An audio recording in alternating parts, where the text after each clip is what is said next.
The Earnestly Speaking podcast is a show that is founded on free-flowing conversation and may at times venture into mature subjects. Listener discretion is advised.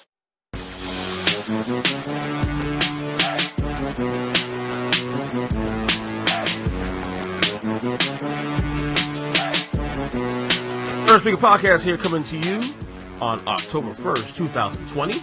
How you guys doing? It is October already. It doesn't feel like it now. This whole, again, living in the COVID era, coronavirus, all that, pandemic, the fact that we're actually 2 months from December, 3 months from Christmas, pretty much, it's crazy. It's crazy. It's been a crazy 6 months, but we're here.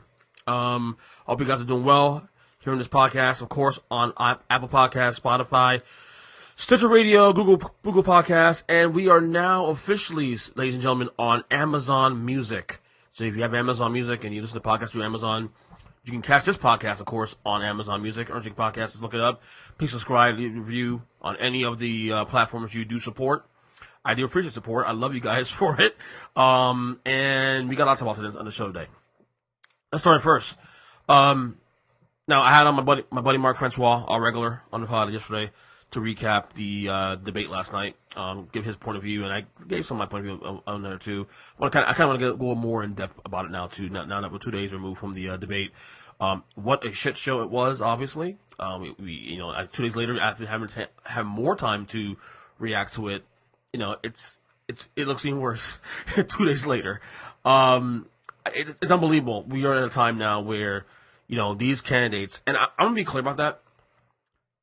One candidate really created the shit show. I'm not saying both candidates were both candidates had moments. Joe Biden had his moments interrupting Trump, and he did that a couple times here and there, and it was moments where Chris Wallace did actually, you can kind of make an argument that Chris Wallace did side with Biden to some degree. People are saying, well, because he's a Democrat, he's the last liberal-leaning person on Fox News that he had to do that, and there's an argument to be made there. But again, this is the problem I have with today's people. Not forget the candidates for president. I'm talking about people today, people like me, you and I. How they view things, because again, we are so partisan now in the way we think. I have friends of mine, who are pro-Trumpers, saying that Chris Wallace is being so biased for towards Joe Biden. And then on the flip side, I have people in my family who are Democrats tell me that Chris Wallace is too biased towards Donald Trump. So which is correct? Which is right? Again, everything is based on the one person's perspective on the debate. It's sickening, to be honest. It's sad because we now are in a world, and it's funny, we're in a world of social media where we should be even more connected across the globe, across the country, across the world, and yet we are so more polarized and antisocial than ever before. It is insane. It is insane where we're at as people, and this political climate does not help at all. I don't know. This debate was, again, like I said on the podcast with Mark yesterday, when I recorded 2 days ago yesterday, this debate was a shit show. Now, people are saying, well, Trump won the debate, or Biden won the debate. First off, for one side this is my opinion, for one side to claim victory in this debate, you have to acknowledge first that it was actually a debate. There was no debate going on here. It was Donald Trump talking over Joe Biden getting some jabs in there, calling Donald Trump a clown and telling him to shut up and all that. And even in some moments, though you couldn't really hear him because Joe Biden's his volume's a lot lower than Donald Trump's. Donald Trump is a higher volume, higher decibel. There were moments where he interrupted Trump also too. And I do agree. But let's be real though. Who interrupted who more?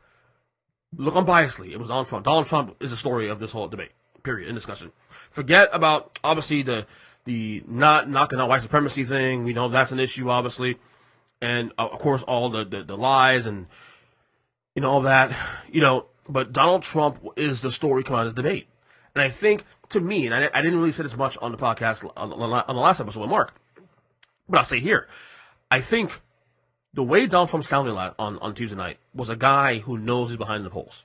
That's right now the national polling has him behind now by some points under on Joe Biden. And I know. I wasn't in the spot say, "Oh, Ernest, come on, EJ, come on." The polls lied when Hillary was in Trump was running in 2016. Yeah, we know that. But if you follow the polls, and I'm not saying the polls are 100% accurate, if you follow the polls and compare October 1st right now to October 1st in 2016, it was dead heat at this point in the race. Joe Biden has maintained a 7+ point lead in his entire race since being nominated, since he was the nominee, announced nominee for the Democratic Party. Okay, he's also polling he's polling above 50%. Neither Donald Trump or Hillary Clinton, in 2016, ever polled above that number at all at any point. And polling also has improved in the last 4 years. I mean, again, the pollsters weren't wrong 4 years ago at all. You know, when we were going into Election Day in 2016, Hillary Clinton was supposed to beat Donald Trump by 3% of the vote. Hillary Clinton actually won the popular vote by 2% of the vote. The difference here is the Electoral College swayed certain states. Okay, certain states went the other way. So the Electoral College, Donald Trump pretty much in actuality, because of winning the Rust Belt, won the election by pretty much under 100,000 votes. He won Wisconsin by less than 27,000 votes. That's a fact. You can sit there and you can debate with me about that, and that's a fact. Okay? Now, those same states that he won 2016, right now he's behind in Michigan, he's behind in Pennsylvania, he's behind in Wisconsin. He needs to run those 4 states up. I think he'll win Ohio. Every year we talk about, 4 years, talk about Ohio being one of the biggest battlegrounds, and you can't win the election in Ohio. This year's a little different. I don't think Ohio's in play for Biden. I think Donald Trump's going to win that Ohio, if not in a runaway, certainly in a smooth way. I don't think Donald Trump is going to lose Ohio at all. But because I've said this podcast before, because of Arizona being in play this year, and Arizona is ready to turn from a red state to now a purple state, a state that Barack Obama lost by 12 points in 2008, he lost by 9 points in 2008 against John McCain, which is to be expected, of course. Lost by 12 to Mitt Romney in 2012, and then Hillary lost by only 3% in 2016. So the states were trending into purple, and then you added the John McCain part, where, of course, Donald Trump and John McCain did not get along prior to his death, and they love John McCain in Arizona. So I think Joe Biden's going to win Arizona. So that puts Ohio out of play. So again, this race comes down to really a few states: North Carolina, the Rust Belt, of course, Wisconsin, Michigan, all that. Of course, Florida, where I'm at. Florida is the swingy, as I say, the swingiest of swing states, of course. So there you go.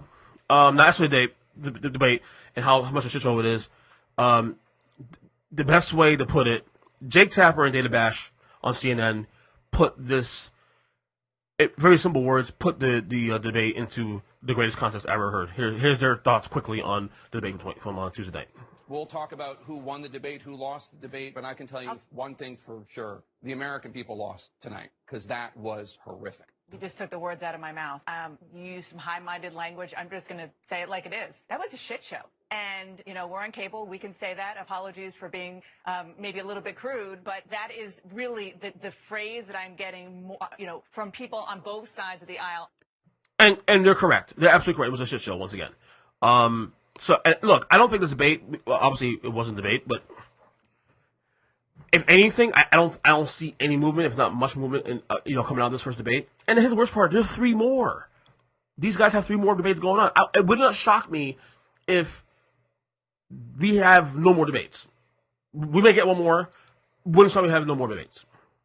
I expected the vice president debate between Mike Pence and Kamala Harris to be much more cordial. Certainly Mike Pence, he may not give his politics, but he's certainly a cordial person. He's normal. He can have a conversation with you like a normal person. And I expect that one to be a little more, the decibels be lowered a little bit. Again, Donald Trump's not involved in that one. But in terms of whether or not this debate will impact the polls, I don't see this really impacting the polls much. I think, if anything, Joe Biden may get a slight tick up in the polls because of the debate. Because once again, I said, this is one of the things I think the Trump campaign did, I thought was wrong, and I thought was very, very, not smart here, was that by Donald Trump and everybody else and everybody on that side, consistently saying that Joe Biden can't speak and Joe Biden is not going to be able to finish the sentences. They lowered the bar for Joe Biden in his debates. And because they lowered the bar for Joe Biden, all Joe Biden had to do on Tuesday was to complete coherent sentences. I tweeted this out on social media. If Joe Biden just shows up and actually sounds coherent with the bar lowered, people are going to be a little more impressed because, again, Donald Trump and company lowered the bar, okay? Now, last time on this podcast, when I did my Trump reelection odds, I had it at 50%. I'm going to lower it now to 45%, because I tell you what, this performance, a lot of folks who are soft Trump voters, I'll tell you, a very good friend of mine sent me a text who's going to vote for Trump, and now he's undecided. I'll just say that. I'm not mentioning any names. He texted me telling me that he was voting for Trump, and then after this debate, he's undecided, and he basically said if Trump pulls one of these again, he loses his vote automatically. He'll vote for Biden. So there's something to think about. Staying in the political arena here, The Rock, Dwayne Johnson, actually was on Instagram this week, and he actually endorsed Joe Biden and Kamala Harris on Instagram. So let me be honest with you guys real quick. I actually think that celebrity endorsements typically are very overrated. Most people in this country now don't really care for celebrities. Most people in this country look at celebrities as out of touch. Now, The Rock's a little different now. The Rock, this is, and I'm not even saying this celebrity is a big deal in terms of the election. But The Rock is liked by many people. He has right now, and I saw this like today, he has 199 million followers on Instagram. It's insane. I had no idea it was that much. I know it was in the 80s and 90 million area. I didn't think 199 million? What?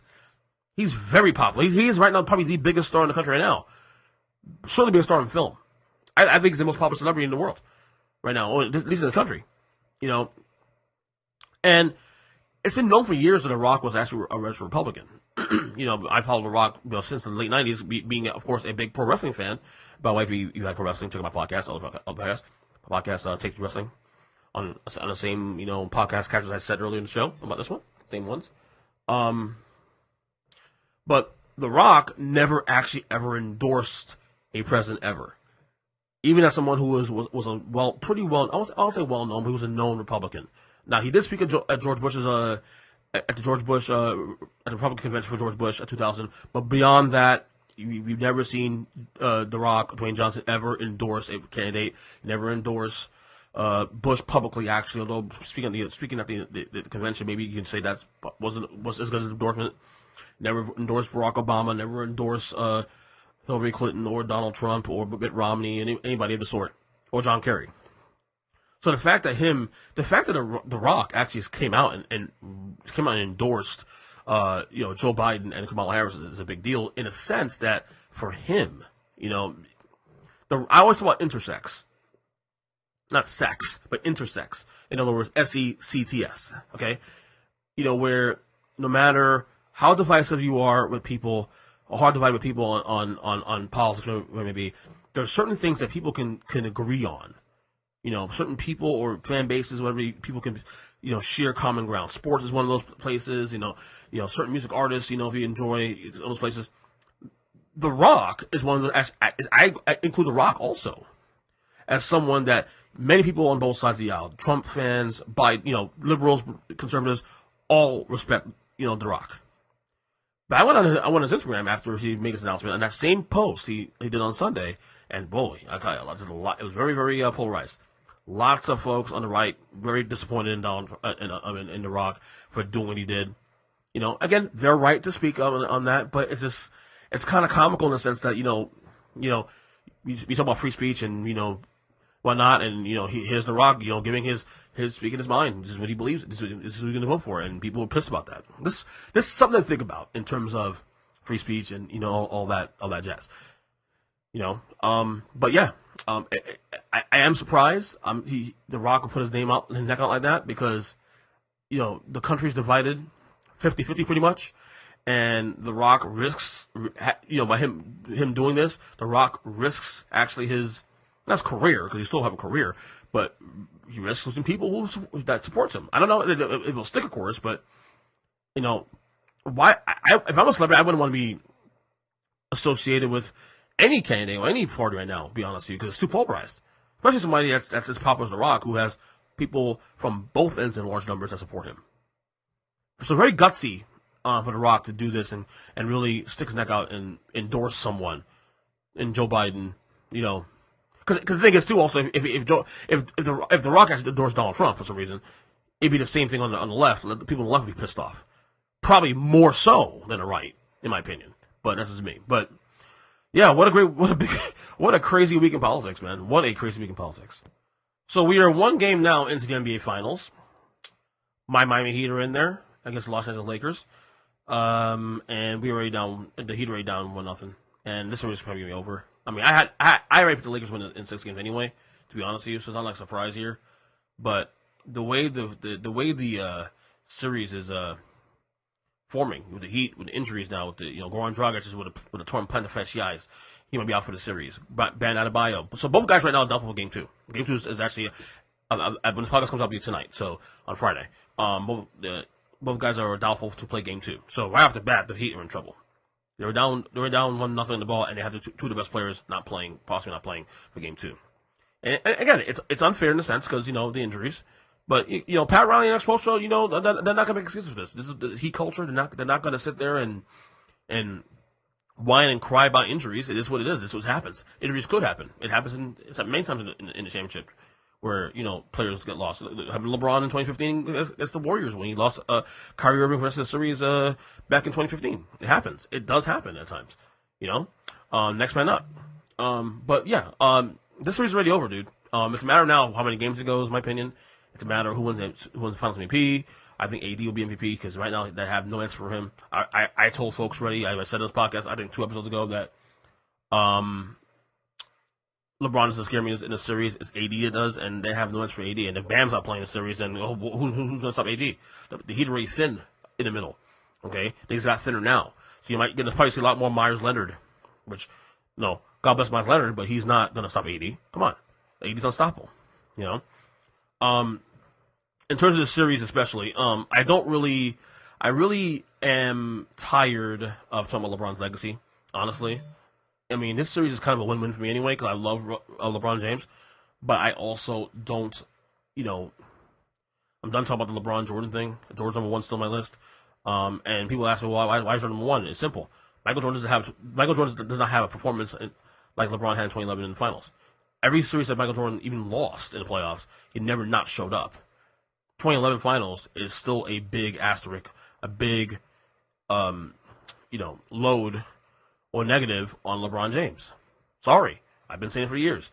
LeBron will have to win a couple more titles between now and the next until retirement to even have a case in terms of matching Jordan. Jordan never not showed up in a series like that. And that's just the bottom line. You can't, when you talk about elite of the elite, they can't be excuses. We can't get passes here at this point.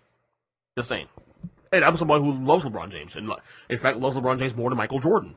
I was a guy that grew up in the height of the Bulls in the 90s. I hated the Chicago Bulls. I still do to this day.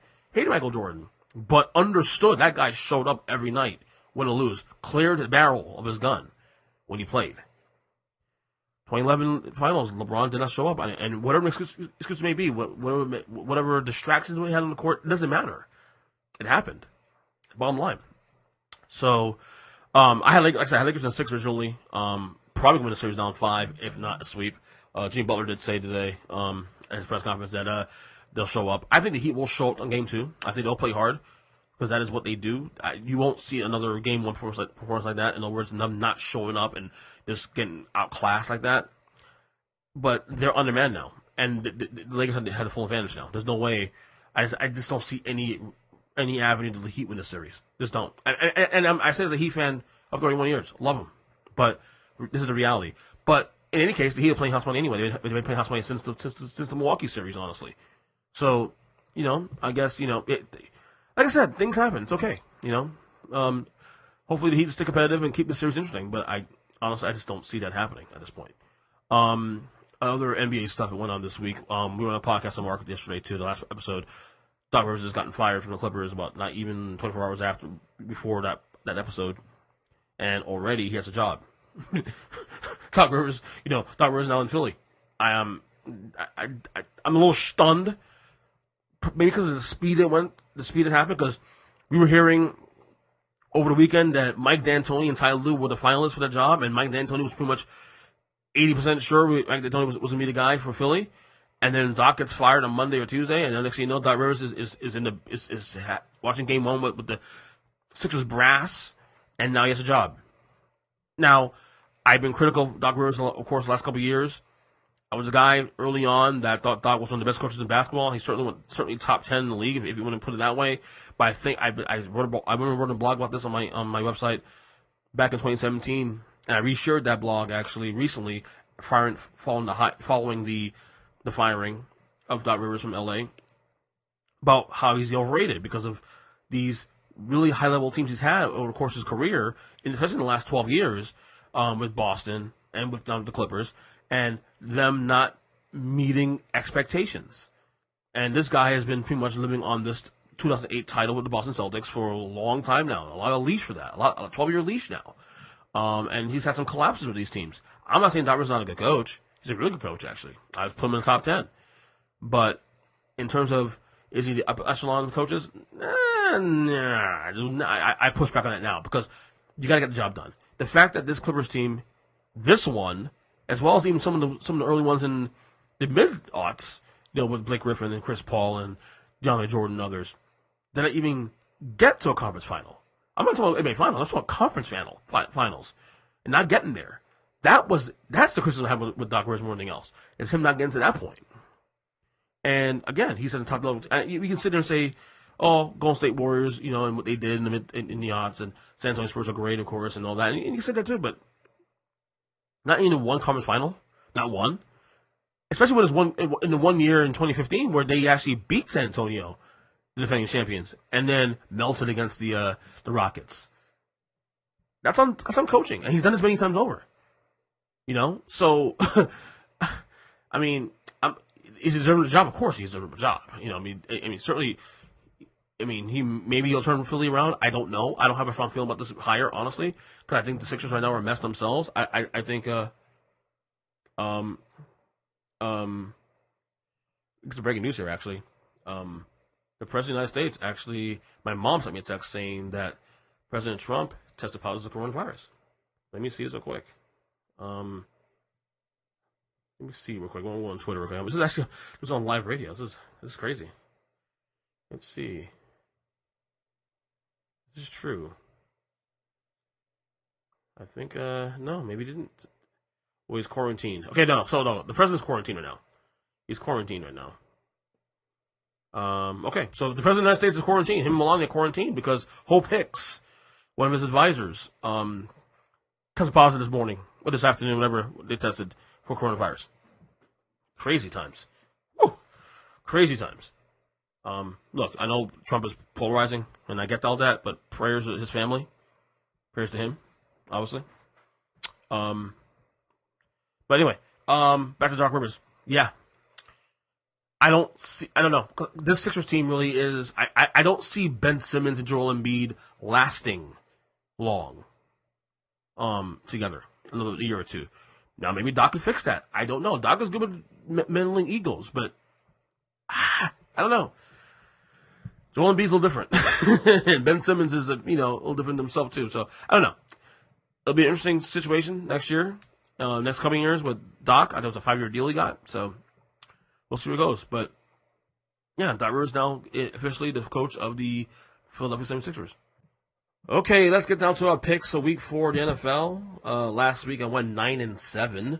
A little rougher week. I've still another week of winning record. I'm not going to be down myself, but I wish I could do a little better. 9-7 last week went. I think it was I didn't do week 1, I believe. I know I did 9-6. Well, hold on, let me see real quick. I'll show you my picks here real quick for the year. So I've been keeping track of what I've been doing.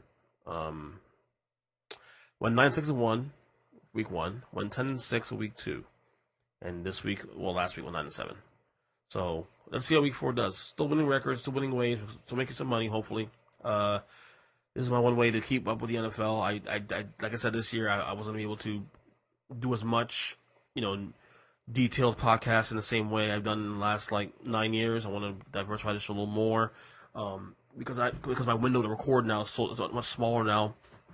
With my family and other obligations I have to take care of. I have to pick my points, and the only way I can stay engaged with the season, with the NFL season, week to week, and still be able to feel like I have both feet in, is to do the picks. The picks at least keep me within the window of the NFL. Okay, so let's get to the picks of the week.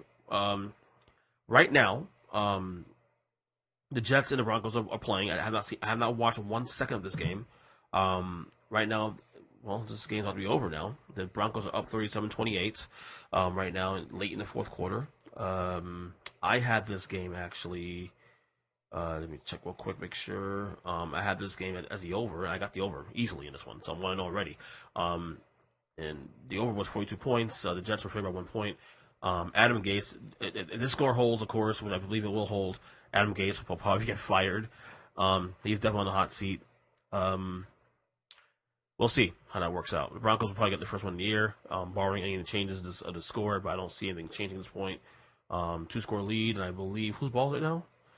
I think it's still Jets ball, so we'll see what happens. Anyway, I got the over, so it doesn't matter. All right, here we go. Sunday games. We have the Indianapolis Colts, who are 2-1, heading to Chicago to face the Bears, who are surprisingly 3-0. The Colts are 2-point favorites right now. The over/under in this game is 43 points. I've been rough on the Bears this year. Even though they're 3-0. They're not my power rankings. In fact, I've been saying they're close to a 13 to 15 ranked team in the league. I think that this team is literally three plays from me 0-3. So, Nick Foles did come in the game last week against the Falcons in that big comeback. He'll be the starting quarterback going forward for the time being. I have the over in this game as well. I think it's the over. Chicago's defense still, we'll see. The defense is a little bit leaky, but we'll see what happens there. I'll take the over. I'm not sure I want to take Indy on the road yet, but we'll see how it goes. Okay, you have the Jacksonville Jaguars heading to Cincinnati to face the Bengals. The Bengals are 3-point favorites. The over/under is 49.5. Give me the Bengals to get their first win of the year. They were competitive last week against Philadelphia in a tie. They're 0-2-1. I think they'll get the first win. Joe Burrow's doing a good job so far. I'm very impressed.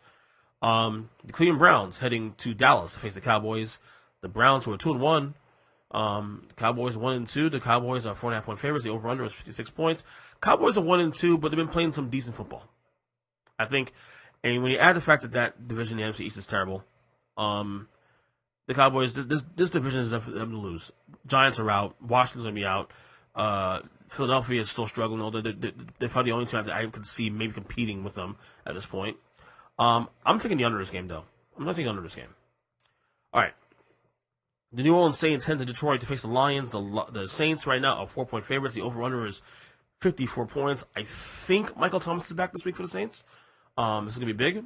The Lions had a big win last week against Arizona. Give me the over here in this game. Give me the over in this game. Yeah. I think this will be a competitive game. High scoring, especially. Okay. The Seattle Seahawks heading to Miami to face the Dolphins. The Seahawks right now are 6.5-point favorites. The over/under is 54 points. Seattle 3-0, but last two games, games they could have lost. Russell Wilson MVP though, best player in the league right now. As I said before you started, he'll be MVP this year. He'll win the Super Bowl MVP, win the Super Bowl. Right now, I'm a little more bullish on the Super Bowl thing because of the fact that the defense has been kind of leaky. Give me the Dolphins and the points here. I think Seattle wins this game. I see this game be a little closer. The Dolphins are very competitive. They're a very competitive team. Okay. The LA Chargers heading to Tampa face the Buccaneers. The Bucs right now are 7-point favorites. The over/under is 42.5. Tom Brady is back. Give me the Bucs to cover the spread. Chargers have been caught now officially. Give me the Bucs to cover 7 points. The Baltimore Ravens heading to Washington to face the Redskins. The Ravens right now are 14-point favorites. The over/under in this game is 45 points. Of course, the Ravens lose that game against the Kansas City Chiefs on Monday Night Football. I see the Ravens bouncing back in a big way in this one. Ravens, in fact, will cover the spread in this one as well, too. The Arizona Cardinals heading to Carolina to face the Panthers. The Cardinals right now are 3-point favorites. The over-under is 51.5. Another team that could have gone 3-0 last week, but, lost a game, to Detroit. Give me the Cardinals win this game against Carolina on the road. The Minnesota Vikings, winless, heading to Houston against also winless Houston Texans. The Texans are 4-point favorites. The over-under is 54 points. I like the under in this game. Give me the under in this game. I can see like a 27-24 type of situation here. Is that right? No, that's over. No, let me get maybe see what happens. But give me under this game. Regardless, give me under this game. That's it. Will be under still. The Giants heading to LA to face the Rams. The terrible Giants, of course. The Rams are 13-point favorites. Over under is 48 points. You know what? The Giants will lose this game, but I think they'll backdoor cover late. So give me a Giants the points here. Here's another big game here this week. The New England Patriots heading to Kansas City to face the Chiefs. The Chiefs are 7-point favorites. The over-under is 52.5. Give me the Pats to cover the spread here. I think the Chiefs win this game, but I think Belichick keeps the game closer than it should be. Let's see. The Buffalo Bills heading to Las Vegas to face the Raiders. Still weird to say the Raiders in Las Vegas, honestly. The Bills right now are 3-point favorites. The over-under is 53 points. I like the under in this game. And Josh Allen, we'll see what happens. I guess if we just started, Josh Allen, sneaky value MVP candidate. I don't know if he'll win it, but he's definitely for the value. Worth betting it. The Philadelphia Eagles heading to San Francisco to face the Niners. The Niners are 7-point favorites. The over-under is 46 points. Give me the Eagles here. I think the Eagles bounce back here. Probably should win this game too. The Niners are banged up. Really banged up. All right. Let's see. Atlanta Falcons heading to Green Bay to face the Packers. The Packers are 7-point favorites. The over-under is 56.5. Call me crazy.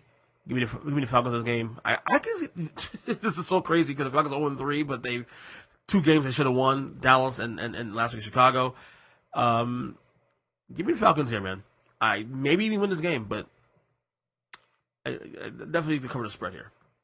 And finally, the Pittsburgh Steelers heading to Tennessee to face the Titans. Both teams are 3-0. The Steelers are 2-point favorites. Over-under is 47 points.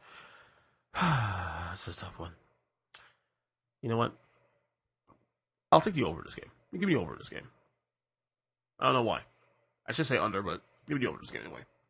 So, there's no crowds either. So, all right, there's your picks for week number 4 in the National Football League.